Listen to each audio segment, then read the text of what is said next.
So I'm here with the guys from No One's Mercy. Thank you for joining me. Thanks for having us. Thank you. You guys, it's really exciting. You're playing with Power Man 5000, huh? Yeah, we just got off stage actually. It was a killer set. So can you describe your sound for people who've never heard of you? Music.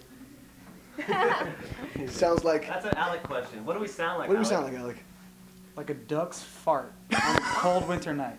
Okay, now say something that people actually want to hear and buy. We've honestly been compared to like Five Finger Death Punch, 3 Days Grace. What else? Breaking Benjamin. Breaking Benjamin.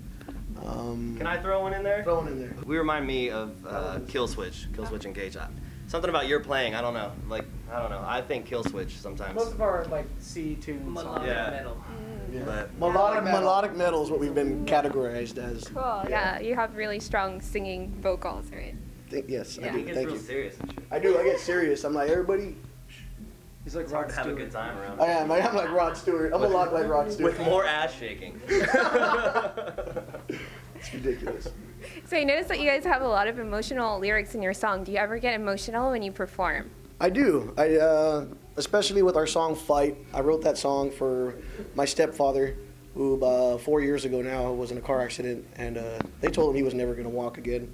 And you know, through miracle or grace of God, whatever you believe in, he's fine. You know, I'd say he's 99% fine. You know. He was at the show tonight. He was at the show tonight. He's downstairs rocking. right now. He stage dived. They kicked him out. He did stage dive twice. He did. It was dope.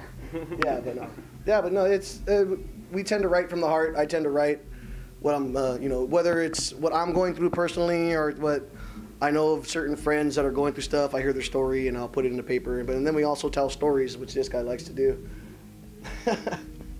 I like horror movies. He likes horror movies. Sometimes we write about murder. So Wakes up in the middle of the night and writes songs, and then text messages them to this guy, and they're all fucked up and bloody and weird songs, but they're dope. I don't mind the lyrics. It's the pictures that come with them that bother me.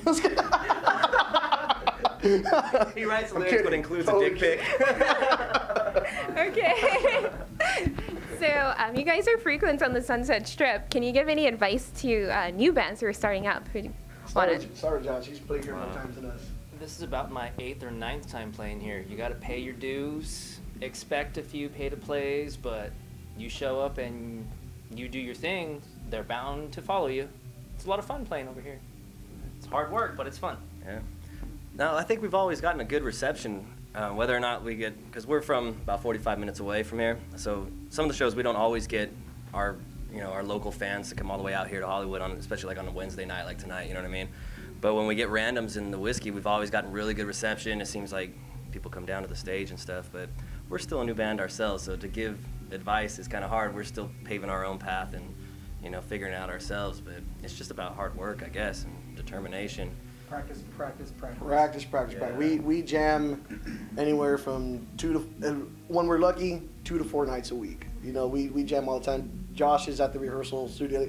I'm a firm believer that you're as good as your drummer, and we have a phenomenal drummer in Josh. And this guy. No, seriously, this guy's incredible. You know, he joined the band 2 years ago, and it just upped our game so much. We're like, holy shit, okay, we got to get as good as this guy is. It definitely made us better. Yeah, it definitely made us better. I mean, he's still the same. But now we're better. But now we're better. I had to bring down my plane. He's just starting to let us know what he's really like. And it was hard for me, not hard, but it was intimidating for me coming into the band because I'm the newest member. I've been in like four months now? Mm-hmm. About 4 months, yeah. And coming in, I heard their drummer, and I was like, fuck, I'm the rhythm section with this dude. Like I gotta Just step like up, those like duck parts. you know what I mean? But yeah, he's an amazing drummer. So being the little rhythm section with him is fucking dope. It's an honor. He's a good I may player. look scary, but I'm very nice. He is. And he used to play for Faith No More, right? So do you guys have any crazy tour story? Maybe. Tell her, Alec. Divulge.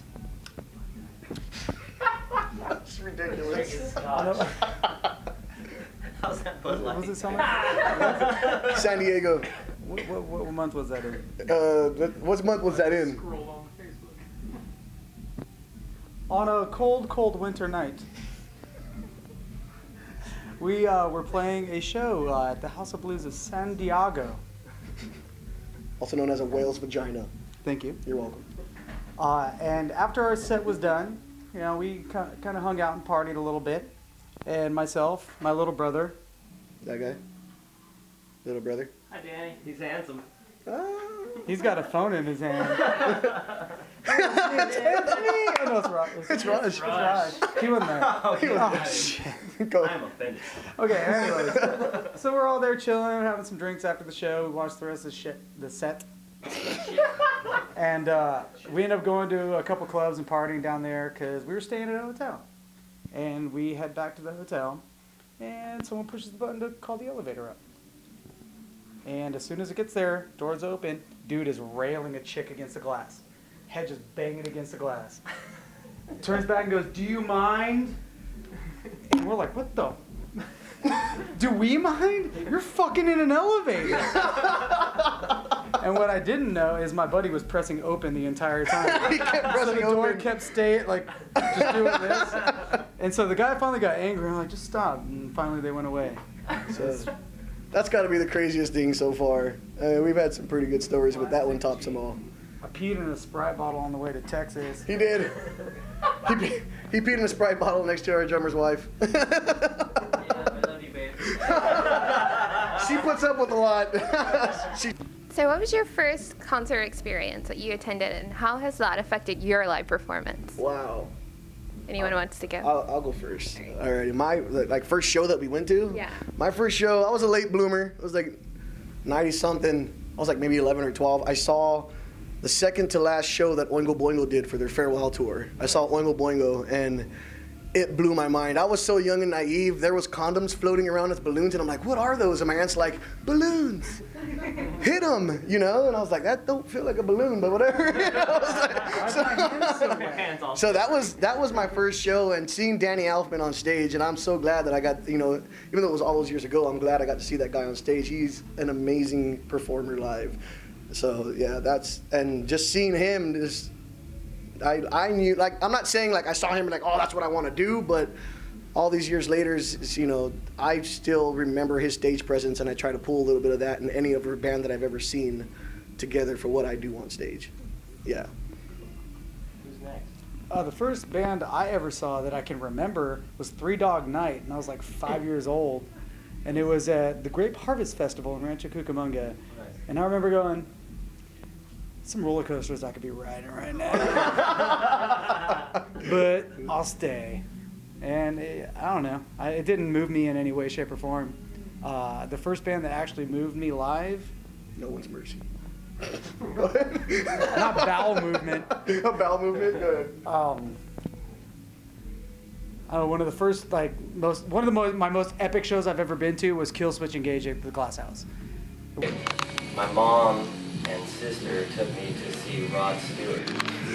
And, it fucking petrified me. It was horrible. It was like just drunk, middle-aged women, and then like this chick in front of me spilled beer on me, and I was like, concerts are fucking horrible. I never want anything to do with music. And I was scarred for a few years, and then I found the guitar and got into music. And that was my first concert experience. The first band that I think really made an impact on me, though, I think, was seeing Rob Zombie live when he toured for Hillbilly Deluxe. That was fucking amazing. So. My first tour experience for a band scene was Family Values '99. I got to see Orgy and Cohen, and it was cool to see bands of that caliber and actually get to play with Orgy this year here in April. So it's nice to know you pay your dues, work hard, and you can actually land up on the stage with people you admire. So what's in the future for you guys? In October, we're starting to record a new EP. We're going to start pre-production. And November 9th, Saturday, November 9th, we have a show here at the Whiskey with OTEP and New Year's Day. And I think as of right now, I think that's all the shows we have booked right now. We're kind of taking it slow so we can work on the new material. And I have a daughter on the way in October, so we're kind of taking some time off in October for some shows. So, yeah. Alrighty, look forward to these guys' new shows and their new EP, and I'll give you guys a link to their Instagram and Facebook and everything like that. Thank you. Thank you. thank you. Cheers. Thanks, Rob. Yay.